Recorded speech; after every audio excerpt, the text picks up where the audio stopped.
teman-teman, kembali lagi di channel Buku Harian Anim. Kali ini saya akan membahas tentang pengetahuan vaksin. Baik, kita mulai saja, silakan. Apa itu vaksin dan vaksinasi?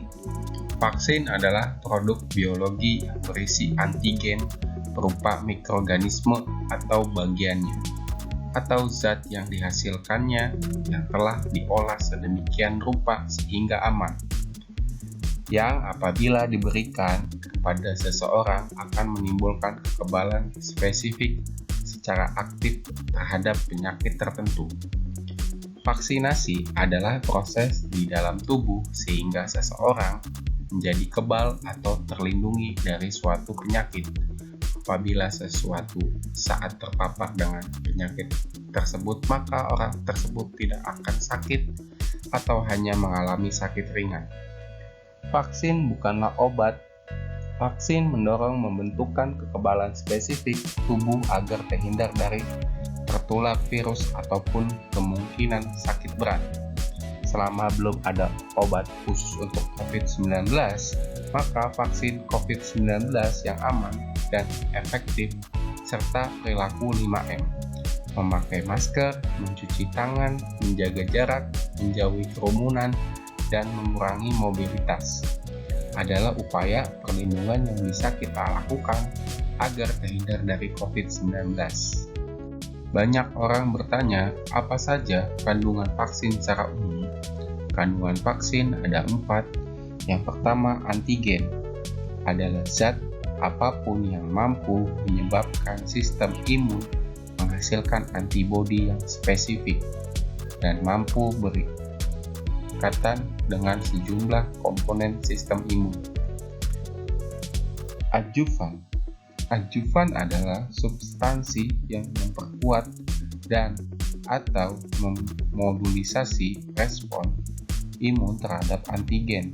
Dalam kata lain, adjuvan imunologis adalah substansi manapun yang mempercepat, memperpanjang, atau meningkatkan respon imun spesifik. Pengawet adalah zat atau bahan kimia yang ditambah ke dalam produk seperti makanan, minuman, obat-obatan, cat, sampel biologis, kosmetik, kayu, dan produk lainnya untuk pencegahan terjadinya dekomposisi yang disebabkan oleh adanya pertumbuhan mikrob atau oleh perubahan kimiawi.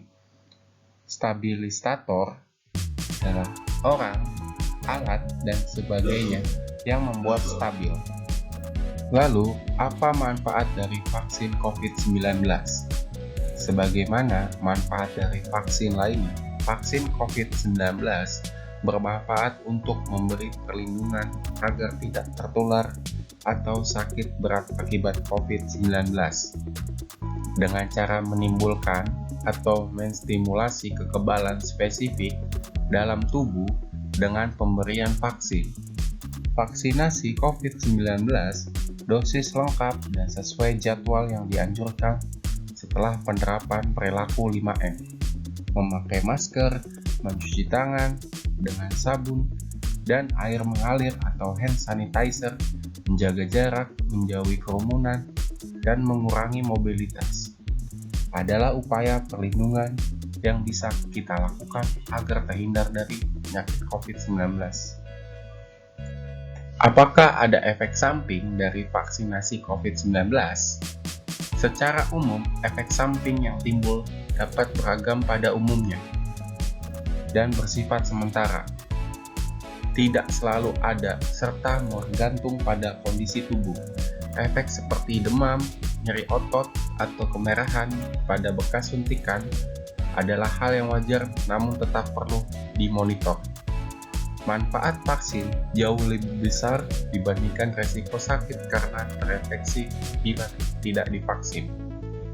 Apabila terjadi kejadian ikutan pasca imunisasi, dapat dilaporkan kepada Vaskes, tempat pemberian vaksinasi, kemudian akan ditindaklanjuti oleh focal point yang ada di masing-masing dinas kesehatan dan dikaji oleh Komite Pengajian dan Penanggulangan KIPI yang ada di setiap daerah maupun nasional. Vaksin COVID-19 jenis apa yang digunakan di Indonesia? Sejak pelaksanaan program vaksinasi nasional sebagai upaya penanganan COVID-19 pada 13 Januari 2021, Indonesia telah menggunakan 3 jenis vaksin, yakni produksi Sinovac, AstraZeneca, dan Sinopharm. Sinovac adalah vaksin COVID-19 yang dikembangkan oleh perusahaan Bio Farma Tiongkok. Sinovac sejak pertengahan tahun 2020, calon vaksin ini menjalani penelitian klinis tahap 3 dan mendapatkan persetujuan untuk penggunaan darurat yang saat ini berlangsung di Brazil, Chili, Indonesia. AstraZeneca adalah sebuah perusahaan farmasi dan biofarma multinasional yang berkantor pusat di Cambridge, Inggris. AstraZeneca memiliki portofolio produk untuk sejumlah penyakit, antara lain kanker, kardiovaskular, pencernaan, infeksi, saraf, pernapasan, dan radang. Sinopharm adalah sebuah wirausaha milik negara Tiongkok. Perusahaan tersebut adalah pemegang saham besar tak langsung dari perusahaan dagang negeri Sinopharm Group China Traditional Chinese. Oke teman-teman, itu saja pengetahuan tentang COVID-19 dan beberapa pertanyaan dari warga Indonesia khususnya. Terima kasih telah menonton video ini, mudah-mudahan dapat bermanfaat untuk kalian, pengetahuan ilmu pembelajaran tentang vaksin. Bila Anda suka dengan channel ini, saya minta klik tombol subscribe dan nyalakan loncengnya. Terima kasih, sampai jumpa di video berikutnya. Dadah!